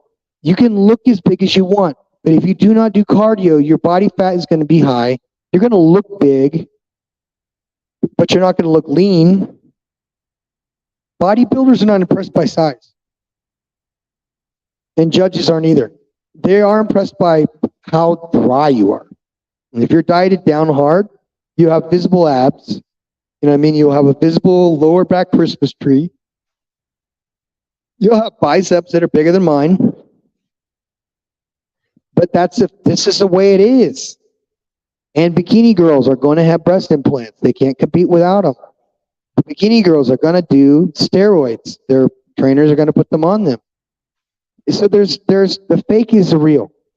Fake is the new real. And when I say that, I'm not even kidding. I'm not even joking. I don't care about your feelings. Men don't like that shit. Most men want a woman who has her own hair. At least for me. I am not going out with any girls anymore that dye their hair. Meaning the Rockera is not dyeing her hair. She is, just like me, my age, and she is starting to get those Elvira lines in. And that is a beautiful shit right there. You know how attractive a girl is when she has her own natural fucking hair? It's stunning, bro. Stunning. No extensions. Fingernails natural. Not even anything other than clear polish. No implants in any way. Probably, let me see, what else? Yeah, no, nothing. Botox, she's had Botox. She's had Botox. She's also had hyaluronic acid injections and collagen strings, what they're called. What they do is they put collagen in your face at an angle back like this. They put 3 or 4 or 6 of them per side, and they inject your face upwards and then pull back on these strings, and then what's left behind is collagen in your face. It definitely works and is very expensive, but I highly recommend it. Also, supplementing and getting on a good diet, that'll help you look younger too. Don't necessarily get surgery. I would go the route, get the diet first, and then if you're not happy, just go back and do it again. Or we have surgery and we refund your misery for free. Sound good? And if that doesn't work, then you're an idiot. So here I am, and I'm telling you guys, the only way to live longer is to get bigger. Work out till you get big. Stem cells, you know, the telomeres on your DNA are shortening by the day.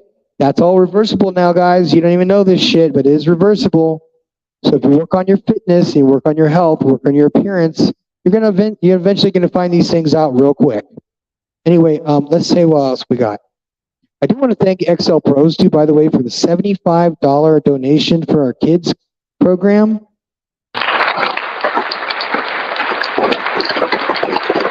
I know, man, and I appreciate that a lot. That supported one of the kids that just started to get his uniform and get him on the program and stuff. Once again, I want to thank again XL Pros for his $75 donation to the kid, the new kid. Yes. Thank you. Thank you, thank you, thank you.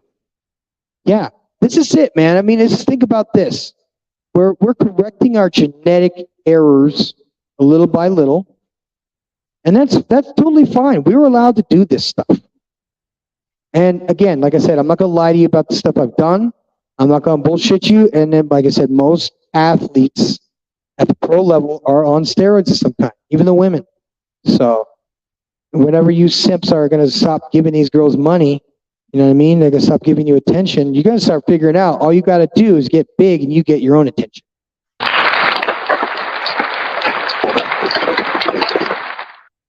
And you see MedTech is in the house, and I see, where are you today, sir?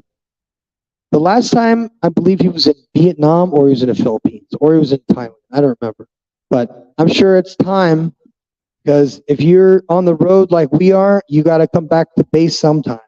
And like I said, last month we went to Juarez, we went to Chihuahua, we went to El Paso. This month we're going to Guatemala, and then we're going to go to Guadalajara. And Guadalajara has a whole bunch of new fire equipment, and I got a cool invention I'm going to go down there with. It's going to be pretty awesome. If I could just get my guy, who is, by the way, one of the top programmers for robotics and autonomous vehicles. We're working on tractors now, you guys. All the art is agricultural tractors. This is nothing new, okay?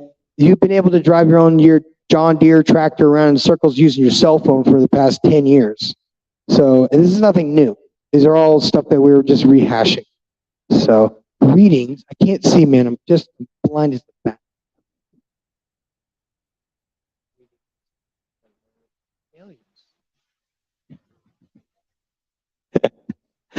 If you're on this panel right now, you're not a failure whatsoever. I'm going to tell you that right now. Because, look, none of us are perfect. Our faces are unproportional. We do the best we can in the gym. We do the best we can in a relationship. And it ain't like the old days. Hang on a second, I'm going to read this too. I was in Cambodia, but Indiana now. I send my Cambodian girlfriend money. It's okay. Doesn't make you a simp. No. Let's just put this to rest right. I'm going to put this to rest right now. Okay? If you're in a committed relationship with a woman that you care about and you want her to have a better life, like I said, if she's pulling money from guys, different guys like we've talked about before, there is nothing wrong at all with supporting your woman. My woman doesn't keep. No, she's already wealthy. That's it, man. She's already wealthy. She's already got. But she does for me that's worth more money.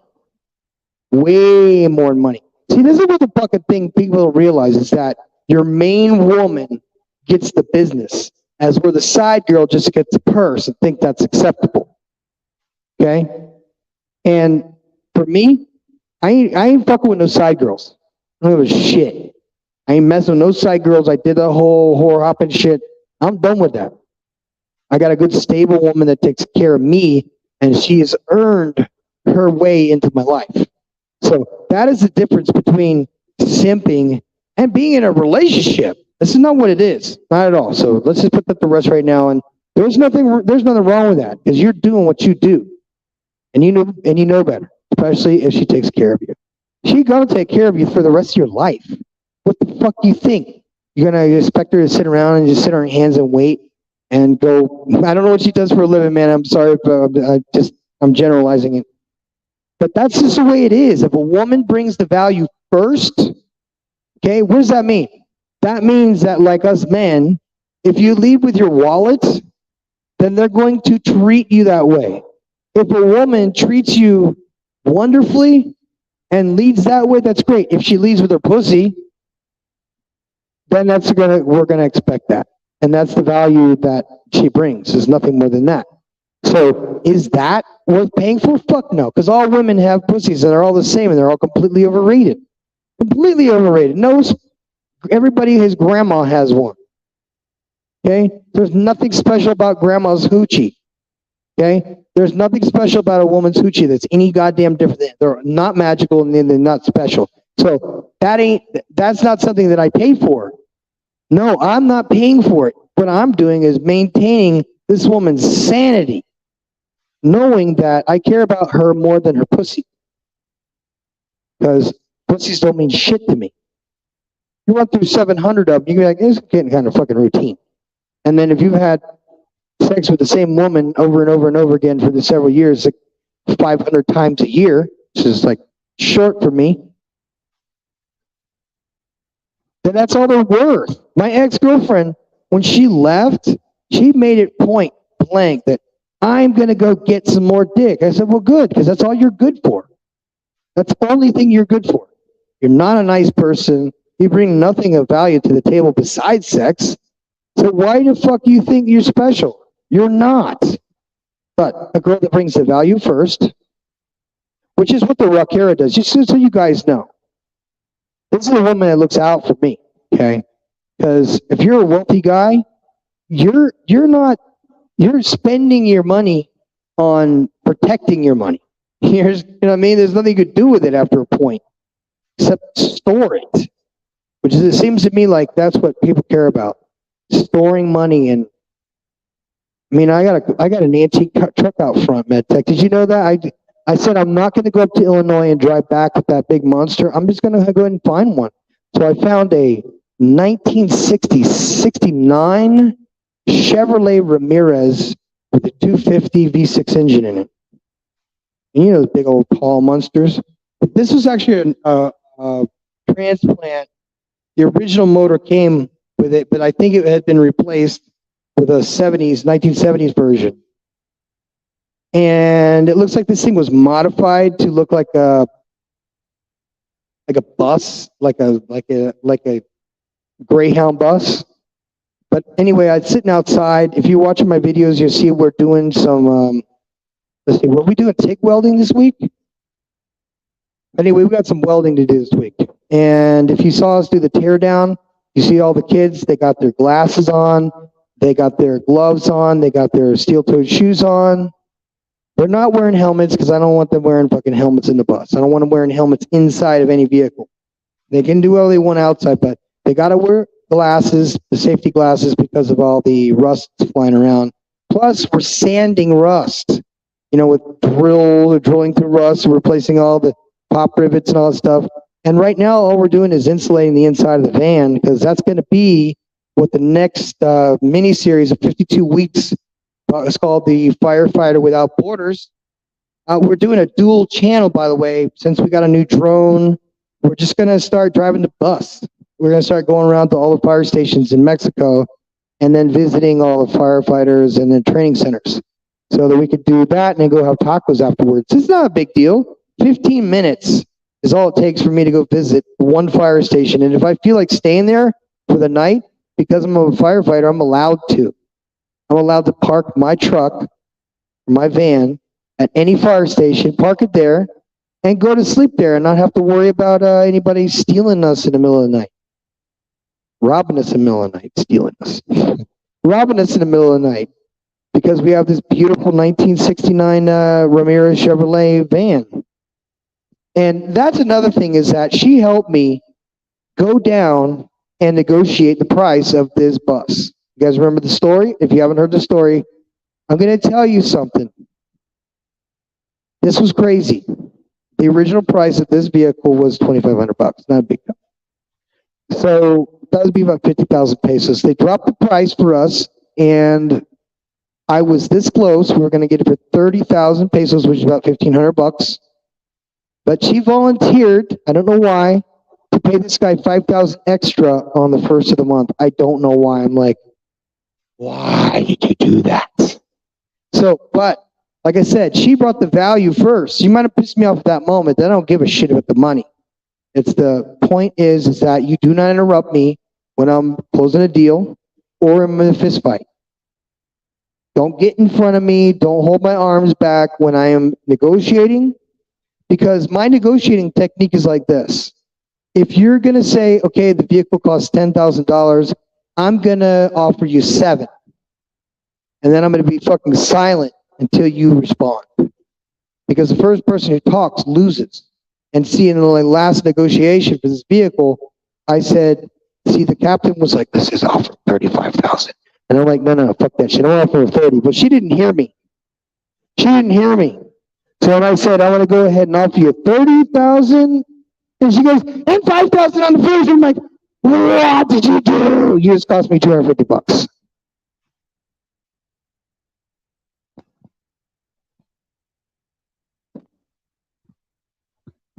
And I wanted to come back like Robert De Niro in that movie. He was like, you cost me $6,000. $6,000. And I'm going to have my money back tomorrow. Okay? You're going to have my money, or I'm going to do shit to you. I don't give a fuck about jail. So, you cost me $6,000. Thank you very much. $1,000. So what do? Do I take it out of your ass? I go, no.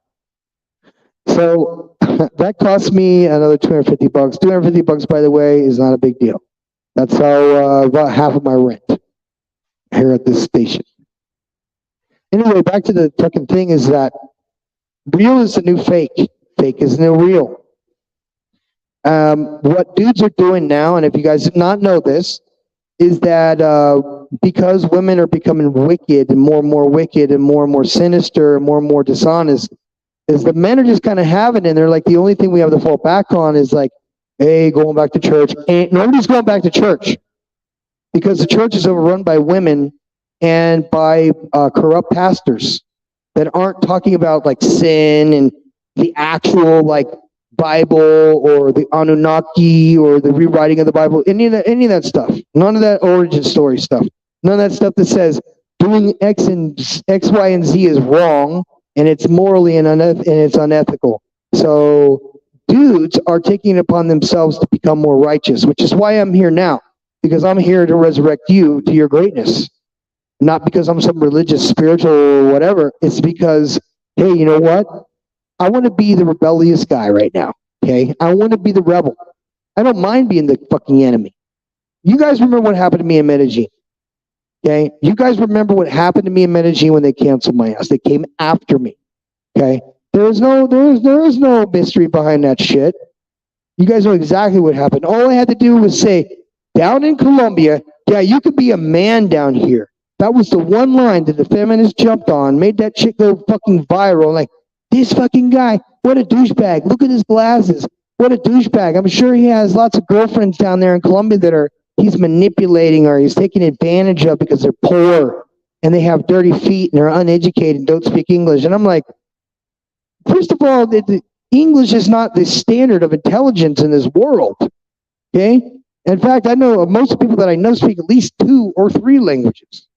Okay? And if you're from Eastern Europe, you definitely speak more than 1, and it's not English. So for him to come off and say, oh, you're picking all these girls from poor countries like Singapore. I'm like, Singapore? Singapore is more expensive than fucking Los Angeles. It's more expensive than San Francisco. Do you know how much an apartment in fucking... You're out of your mind. Oh, how about this? They don't speak English. And they were referring to women in the fucking Philippines. No, everybody speaks English in the Philippines. They go to school in English in the Philippines. What the hell are you talking about? You guys have heard this. They're shaming us for the States, by the way. The same thing, MedTech, as we went through before, like 10 years ago or 6 years ago, where there's this whole thing. It was like the whole, we're all getting our passports and staying overseas. It's because of what we're doing, because we're men and we don't have to put up with any bullshit. We are allowed to have standards. Meaning, if I don't want a woman that weighs more than me, I don't have to fucking have one.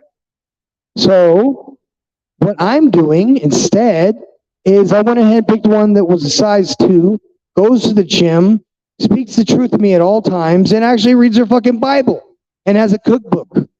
So, I was fortunate enough to marry her at just the right time, so I didn't have to go and do all this horse shit that you guys have to go through in the States.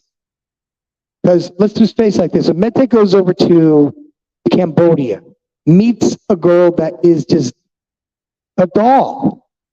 Okay? I got nothing bad to say about Cambodia. What is this, 1962? That it's not, what is it, not modern now? You crazy? Have you been to fucking Cambodia? Oh, you haven't. You've never been to Cambodia, but you got an opinion about Cambodia. Okay, so what language do they speak in Cambodia? Down, down, down, down, down, down, down. You see what I'm saying? These American ratchets don't have a damn clue. What's worse is the UK girls. Let me tell you something. I get to listening to the UK girls who think they would know better because they go on holiday to Cambodia. Okay? They know what it's like in Cambodia. They know what Vietnam is like. They know what Thailand is like, especially the Aussies. Let's keep it all a buck here. Aussie women go to Thailand on vacation. That's what they do. So let's not play games. You know better. So why are you going on the internet and saying that we're down here taking advantage of young, like super young, like Super young. What the hell are you talking about? I've had the same age-appropriate wife this whole time. And she's anything but filthy dirty that you were scoring. What's it, Dirty Foot? Dirty Foot, really? She owned a forklift factory. I don't know if you've priced out a forklift lately. They're not cheap. Okay? A forklift factory. And not just that, but the big shelves that they have in all the factories and shit, they made those too. Yeah. She, as a CEO. Yeah. CEO. Oh, that burned you right there now, lady down, didn't it? Yeah, I know. All right, I'm going to go ahead and read now because I got to be honest with you guys. My eyes are fucked right now and I can't understand why.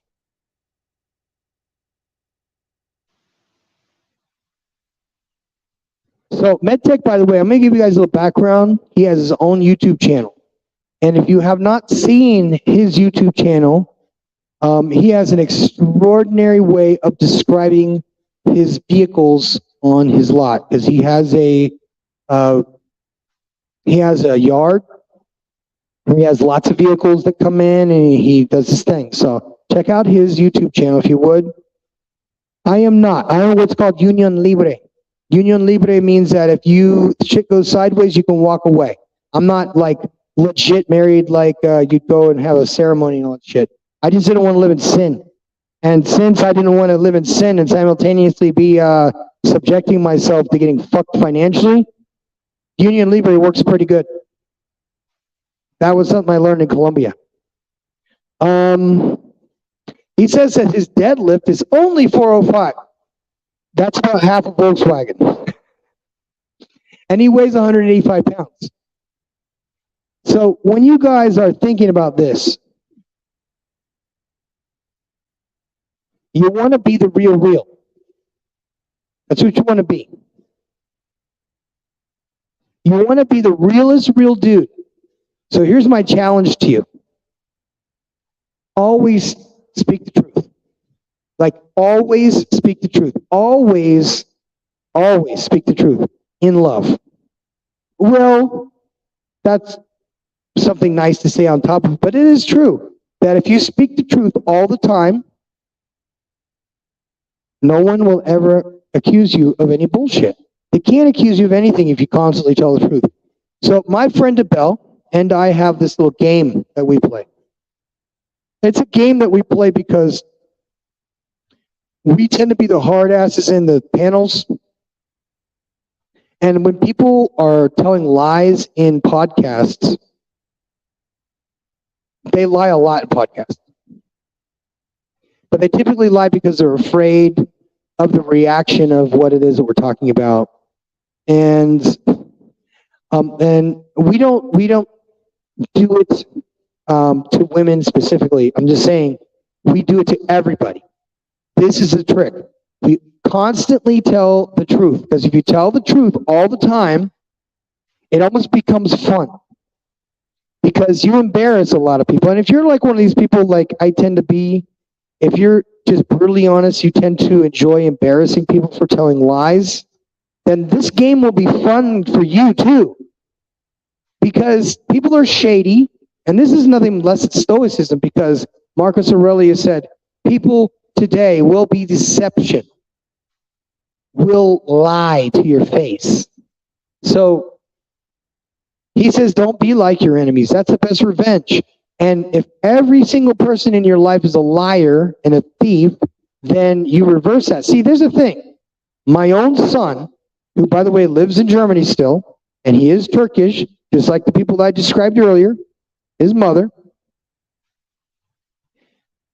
he was comparing my 50-year-old self to my 20-something-year-old self.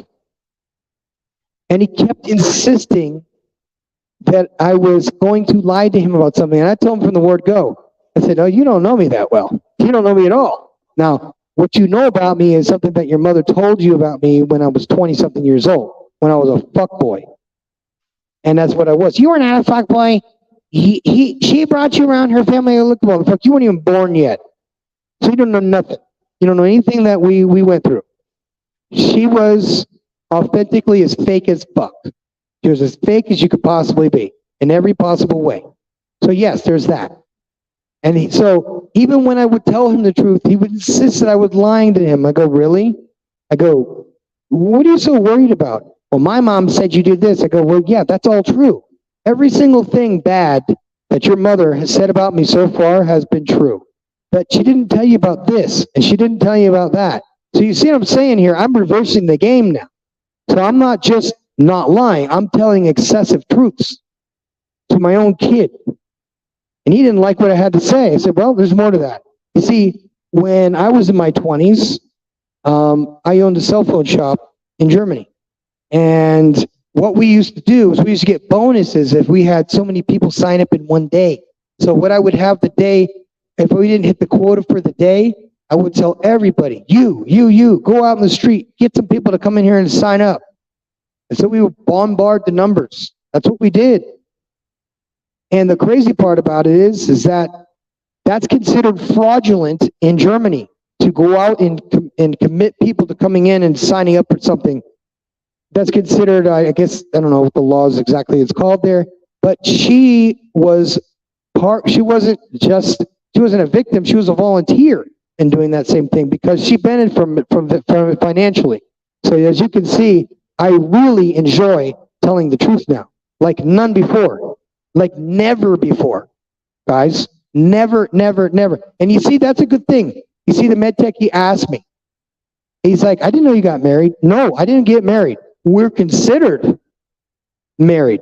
That's considered my wife because union libre is a little bit different than matrimonia, whatever the hell it's called. So like I said, if shit goes sideways, I'm out. I don't have to get divorced. But that's also considered a legal marriage. That you can go and open a bank account, do your taxes together, go and apply for a visa for whatever country you're from. That's all legal. So you can see I had so much fun talking to my own son who has been alienated from me for 22 years. Because, oh boy, did I have a saucer full of motherfucking secrets to tell him that his mother had been lying to him about this entire time. Your daddy's not shit. He abandoned us. She didn't tell him that she put a hit on me. Okay? She didn't tell my own son that, yeah, I paid some people to kill your father. I put a hit on your father. That's what she did. She's literally a baby mama terrorist. Let's see what the king says. Oh. Let's see what the king says. Sounds like she put battery in his back. Straight up. She put the Teddy Ruxpin CD in his back too to tell him, I don't like you because my mom told me this about you. And just anticipate you lying because that's all she knows about you is being a lying sack of shit. Okay, hold on. Let me fix that. I'm never going to lie to you, kid. You didn't know. See, that's the cool thing is that they don't know. They don't know. They don't know we're playing this game. They don't know that when you constantly tell the truth about everything. That's why I don't lie about steroids. I don't lie about steroids. I don't lie about all the bullshit it takes to be a professional bodybuilder or training bikini models. I don't lie about anything. Ever. Unfortunately or fortunately, however you want to put that.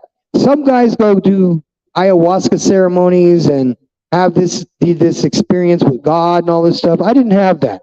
No, I was out on a 45-day survival thing in Puebla, in Zacatlan de las Manzanas. I was living in the forest for 45 days in a cabin, and it had no electricity, no running water, and so it was pitch black at night, and I was eating all snacks the entire time. So I lost a shit ton of weight.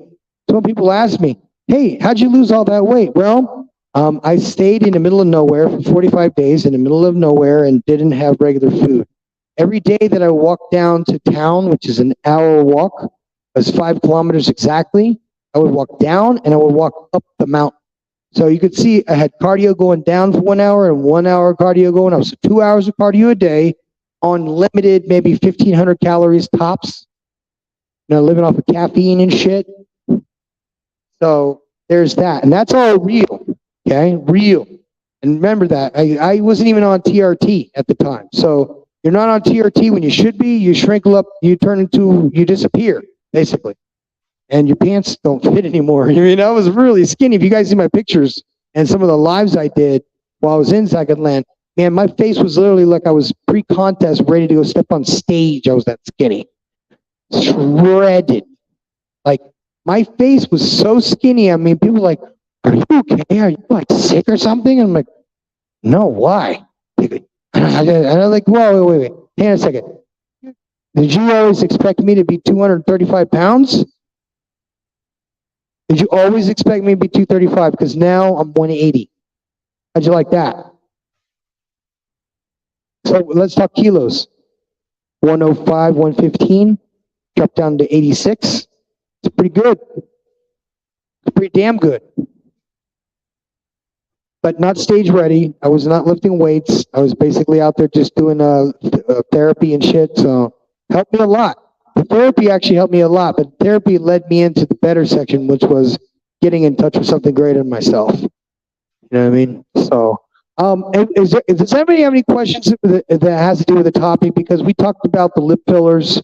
Those are a lie.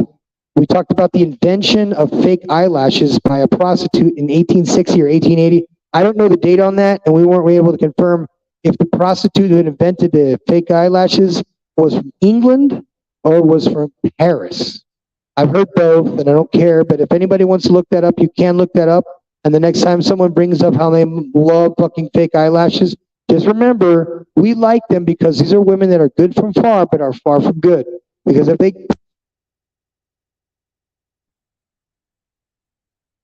Okay? So if they're slapping, you know, down per week to put baby doll eyelashes on, to make them look like a clown.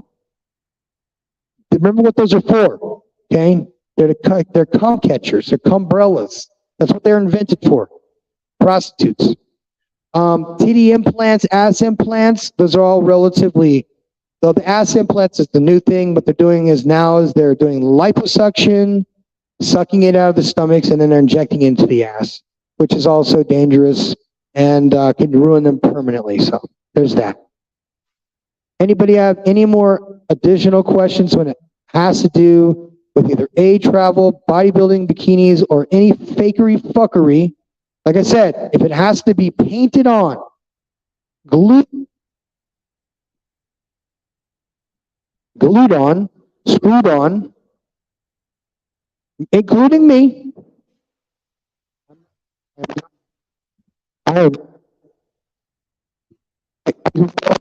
my microphone is fucking up. So, we did get as far as this far with no fuck up so far, so thank you, Jesus. No. Okay. We're about done here, guys. I'm going to wrap this up. Now, remember something, guys. You do not have to tolerate or put up with any of this shit if you don't want to. Okay?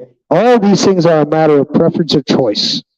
I just happen to choose fakery, fuckery, and I was used and abused for all that time. Bodybuilders attract other bodybuilder chicks. And since I described to you every trick in the book that they use in order to look the way that they do, to get the game and the hook the way they do so they can finance their own life so they don't need a man, go ahead. Get them girls all them fake implants. Pay for their bullshit. And as a result, you're going to get exactly what you asked for. You lead with your wallet, they're going to expect you to pay for everything. And likewise is true, if they lead with their pussy, we're going to expect pussy. I'm the professor, and I'm happy to see you guys tonight, and I'm out.